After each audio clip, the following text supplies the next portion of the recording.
Welcome to Success Authorities Conversation Street with Leadership Authority Peter Beaumont and with Business Culture Authority Ronn Lehmann and me, Linda Ruhland, Success Authorities founder.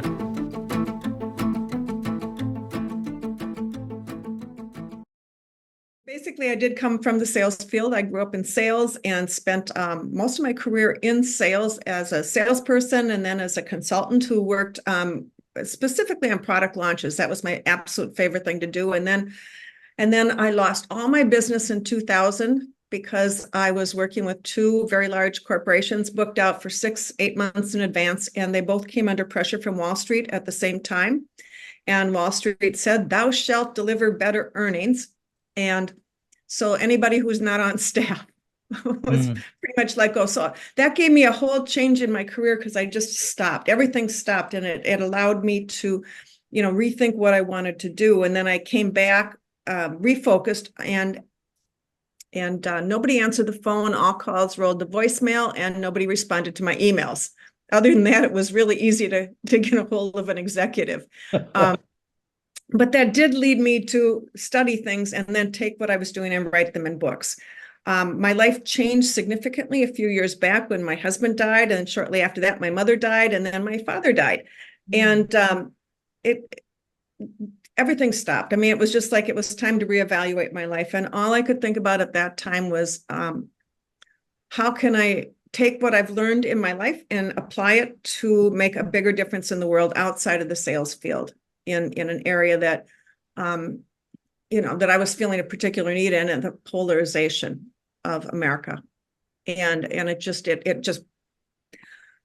had to wait. It took over my life, and I didn't know how to go forward with it until I finally found the right umbrella, which is what's really possible. I had tried other umbrellas to go under, and they didn't fit. And what's really possible is me taking a look at what's going on. And what I do is I'm really trying to promote positive change in a polarized world. And that's kind of my motto right now: positive change in a polarized world. And I know that this polarized world isn't just within families or it's just within communities. It's across the United States. It's within companies, and it's everywhere, because there's a lot of momentum toward polarizing us. I mean, there's a lot going into dividing us. And conquering, I don't know if that's the right word, but that's kind of why I'm doing what I'm doing. So. Fantastic. Okay. Yeah. And that's why we wanted to talk to you. So yeah. Let me start, if I may, and then we all chip in, and it's very ad hoc. But I told you the same story that we discussed a couple of weeks ago on Conversation Street, which is I was intrigued as to why French wine consumption had gone down, and in fact in some other European countries. And I came across an article by the BBC, so it obviously must be right, which went into detail about how the reasons for this were less family occasions, less people sitting around the table discussing things when they consumed wine. And I thought, it's so intriguing, because we've been going through that, I think, a lot earlier than probably the rest of the world. We have stand-up dinners, we eat on the go, we eat in the car, we don't sit as a family anymore, very few of us do. But we didn't drink a lot of wine, so it didn't have any effect on wine consumption. But clearly it did in Europe. And so I thought, that's true. Our habits have changed, and that's probably one of the reasons we're polarized. People won't converse anymore. And if there's an opposing view, and especially in Minnesota, because we all know how we love conflict here, right? Everybody goes to their corner and won't talk.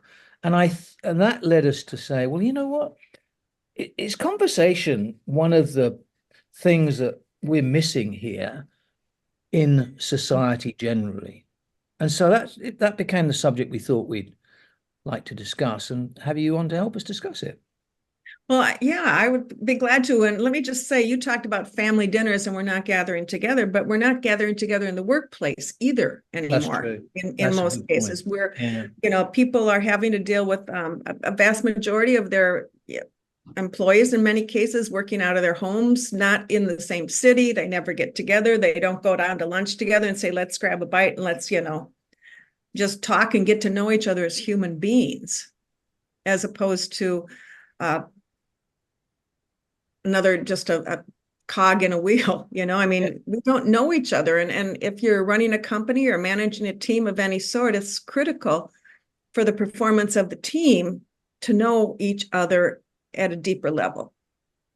So that I hadn't thought about that piece, but so I've got a daughter who's working at home. This is more a question rather than a comment. She's her first job out of the university, very bright, came out, Dean's List 4 years. She knows what she's doing. She's got promoted already, but she works in her office here at home because she's remote. And I have conversations with her about, well, how are you establishing relationships? She goes, no problem at all, Dad. We meet on Zoom and Teams and meet up on a regular basis. We check in, we have meetings just like we would if we were in the office. I have a problem with that. Is that because I'm an old fart? I mean, It might be. well, it's probably some of it, but I'm not sure that you can really build a relationship. I find that difficult, especially as that's my background. I wrote a book about it, right? Relationship roadmap. So what do you think? Oh, I think we need deeper relationships with everybody in order to work together with them. I mean, I was just reading a statistic the other day about loneliness among younger workers. Loneliness. Yeah. Because they don't have somebody they can turn to and just, how would you handle this? They have to send out a Zoom invite and hop on Zoom. And then, I'm open from 9:30 to 10:30. Yeah. And, that doesn't work. I mean, it's not like I can just walk over and have a genuine conversation with somebody who's next to me unless I'm in the office. And yes, she does get together, but if you look at how much less she gets together than it used to be in the workplace, where you'd come in the morning and you'd be with people all day long, and you'd have lunch with different people or a group of people, and you'd really get to know each other, and then you'd go out and have drinks together. Yeah, that's so true. Yeah, I'm seeing that all the time. There's no water cooler meetings because there's no water coolers. Just bottled water these days. Oh, well, there's that too. Yeah.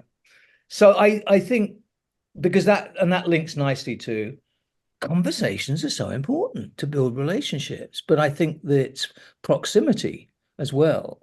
You only get two of the senses, right, across a screen like this. You're missing the other three, and I think they are smell and taste and things like where you can go out for lunch. I mean, or breakfast or whatever it is, are so important to build that relationship. So why do you think we're not having enough conversation? Do you think we're not having enough conversations? I guess that's the first thing. Yeah, I think people are avoiding them too right now because if you do state some things, you get othered very quickly. And so we have to limit our conversations to safe areas where we feel that, you can talk about work stuff, but God help you if you talk about what happened yesterday with the Trump trial, because somebody's going to explode and say, regardless of what side you're on. Yeah. I mean, the media is portraying it in different ways. Yeah. And so you keep quiet, and keeping quiet about things prevents us from learning how to work together and having that relationship that can overcome the differences that we have. So I think that's a great point, because I have a I won't say where I am on the political scale, but I have a friend who's very different from where and we are very good friends, believe it or not, and that's healthy. But we've got into this practice of asking each other why we have that point of view, and I think that's healthy, because I may not agree with him, and often I don't. To be fair, I mean, we agree on business stuff, but so that's why we're friends to a large extent, because we can work together. But we don't agree on the political spectrum at all. But we have the sensibility to try and understand why the other one thinks that way. And I see that's missing from any conversation. To your point, we go to this, we just shut up, we'll go to the safe place. Let's talk about the kids and the weather. Yeah. That doesn't help, does it? No. So No. anyway, yeah. Jill, something you mentioned just kind of triggered a memory for me that a billion years ago, just after the Ice Age, I spent 10 years working for a training company. Hmm. And I left there to become a freelancer. And I was essentially doing what I was doing on the job, but I was doing it as a freelancer. And I had the experience of estimating how long it was going to take to do a job and budgeting it and everything. And I was getting done like 40% faster. And I couldn't figure out why until I figured out it was because I wasn't having what I termed at the time interruptions and people wandering in to talk about stuff. I could just focus on the work. So fast forward now 40 years, I'm getting together with those people that I worked with for the first time in about 10 years. And those friendships have lasted, even though we've been, disconnected at times. But I realize now the importance of those interruptions and how much I valued those people and what we talked about. But at the time, I saw it as just, well, this is kind of wasting time. So, okay, I'm a slow learner. It took me 40 years to figure that out. But as I look back on those now, I see that's what I remember. I don't remember the work. I remember the relationships and the conversations. Right. Yeah. Yeah. I so I was trying to dissect some of this actually and why conversations are so healthy and important, like that example I just gave, right? That it's a proper conversation. It's like, so why do you think, you know, to go very politically incorrect, Trump should have got off on these 38 felony charges, right? Give me some reasons. And not attacking, not give me some reasons. It was, I'd like to know why you think, because I'd like to understand. I don't think we do that. I No. think we kind of shut down. And I don't know why. I suppose there's a shift. It never used to be like this. I No, remember us being it able to have didn't. conversations.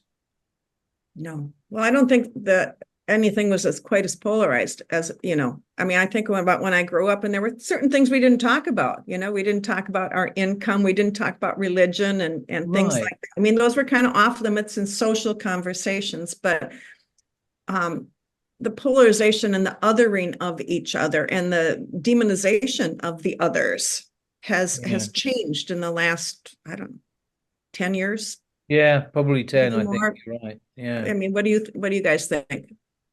I One, think one of it the, it's I think it's exacerbated in the last 10 years, but I think it started earlier. Mhm. I Yeah. mean, I can Yeah. remember a little bit of that. Um, 72, Humphrey versus Nixon, at least around these parts. Hmm. Um, you were in one camp or the other.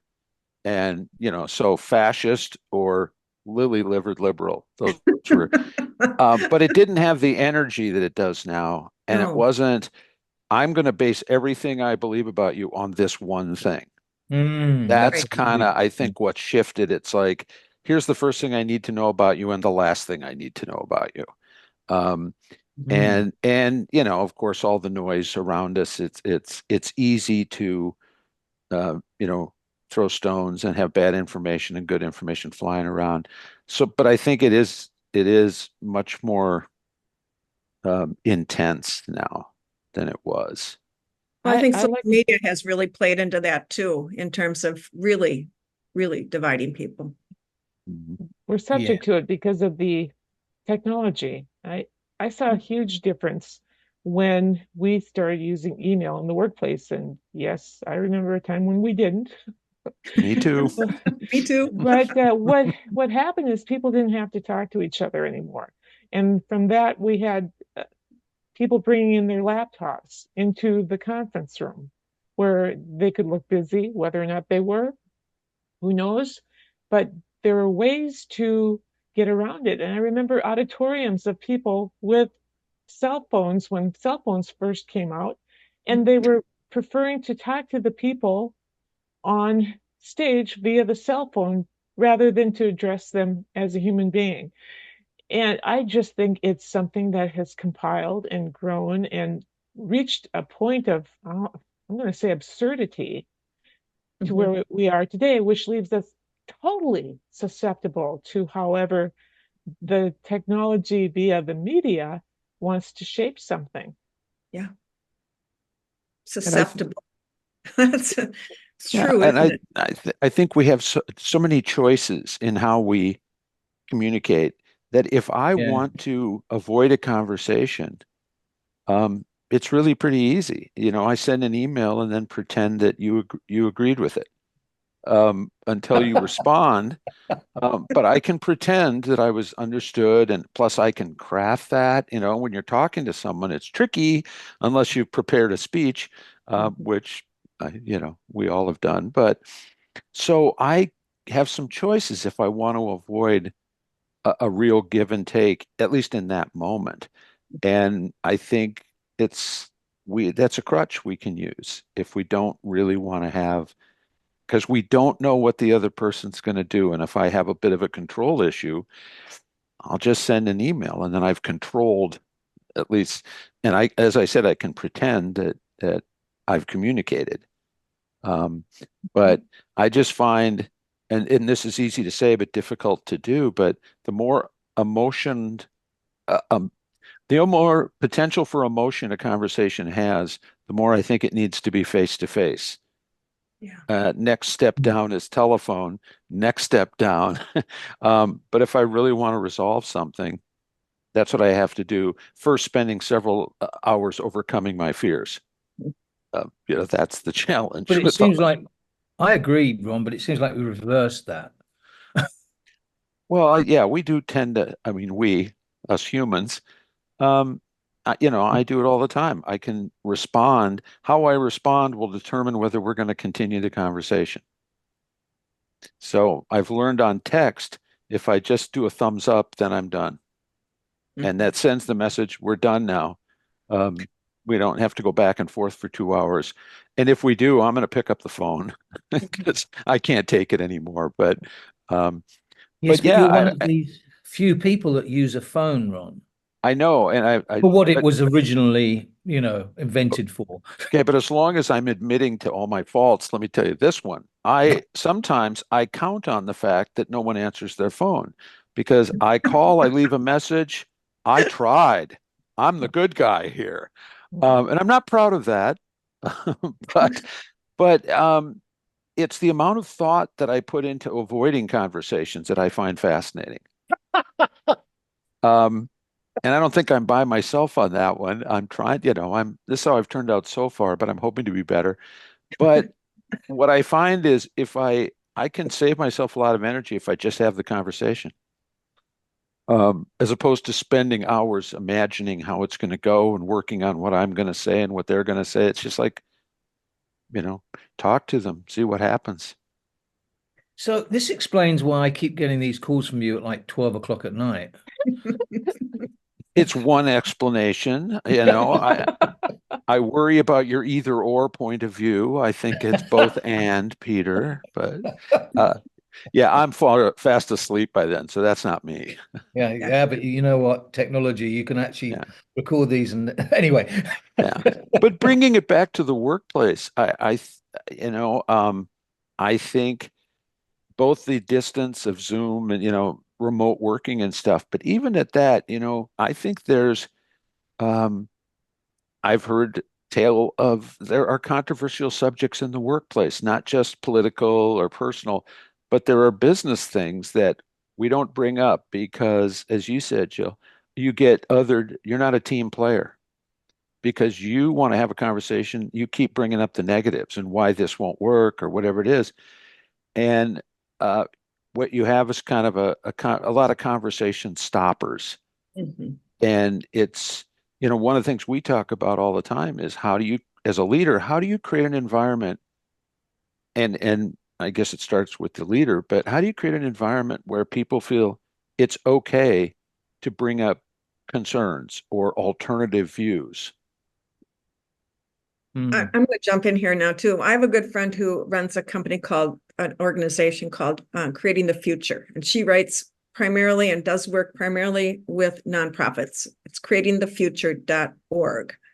And she's done a lot of work with nonprofits over decades, and they are they've actually been conducting an experiment for the last 8 years. It's a 10-year experiment where they're figuring out how they can make it work better when the boards of the nonprofits get together and when they plan for their future. And one of the things that they've discovered that makes a huge difference, even if it's on a Zoom meeting, is if everybody starts out and talks a little bit about themselves, as opposed to, okay, guys, we've got a half an hour on the Zoom meeting. We got to get down to business. We got some big decisions to make. And they literally start out, here's the question for today. What exciting has happened in your life in the last 3 days, or whatever, or what's one thing that you want to share with people about what's going on in your life? And it's to get to know, and basically they said she said that kind of interaction at the start of every meeting made a significant difference in how they were able to work together and accomplish things. And I thought how easy that would be for everybody to just, instead of getting right down to work, so let's just take a few minutes as a team and update, what's going on in your life, that you want to share with people. I think that's a great idea. And also it provides a frame of reference to where people are as they're coming to the session. Yes. Because we all think everybody's just where I am. But Yeah. what are the distractions? What are the excitements? It takes some time, but it probably accelerates the rest of the meeting. I think it accelerates when it works best. Because now you know the other person, you develop a level of trust and knowingness, and you can get to some things and talk about things that are more difficult otherwise. And by the way, when you connect with that person later, because you're dealing with one-on-one, you can say, how are things going with what? Or did you get to do that? You were so excited about that happen. How was that? And again, it creates the bond between you that allows you to discuss the more difficult things. We hope you enjoyed this episode of Conversation Street. For more information or to schedule a private conversation with Success Authorities, email us at inquire@successauthorities.com.